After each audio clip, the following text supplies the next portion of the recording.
అండి ఈరోజైతే నేను రవ్వ లడ్డు చేస్తాను. దానికైతే ముందుగా కొబ్బరిని ఇలా దంచుకొని గిన్నెలో వేసేసుకొని కొంచెం నెయ్యి కూడా వేసుకొని పక్కన పెట్టేసుకోవాలి. అలాగే జీడిపప్పు, బాదం పప్పు, కిస్మిస్ని కూడా కొంచెం నెయ్యితో బాగా ఫ్రై చేసేసుకోవాలన్నమాట.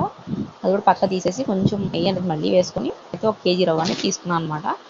దీన్ని ఎర్రగా కలుపుకుంటూ సిమ్లో పెట్టేసుకొని బాగా ఫ్రై చేసుకోవాలి. వేసుకుంటే కరకరలాడుతూ ఉండాలన్నమాట రవ్వ. అంతవరకు ఫ్రై చేసుకోండి. తర్వాత దీంట్లో జీడిపప్పు, బాదం పప్పు, కిస్మిస్ ఉంది అది కూడా వేసేసుకొని కలిపేసి పంచదార మీకు సరిపడంత పంచదార వేసేసుకొని బాగా కలిపేసి చల్లారబెట్టుకోండి. అలాగే ఒక పించు సాల్ట్ వేసేసుకొని బాగా కలిపేసి ఇప్పుడు వేడి పాలు ఉంటాయి కదా, ఆ వేడి పాలు వేడి చేసుకొని అది చల్లారిన తర్వాత లడ్డు అనేది చుట్టుకోవాలన్నమాట. టేస్ట్ అయితే చాలా బాగా వచ్చింది. ట్రై చేయండి. వీడియో తప్పకుండా లైక్ చేయండి. అలాగే ఛానల్ సబ్స్క్రైబ్ చేసుకోండి. Thank you for watching.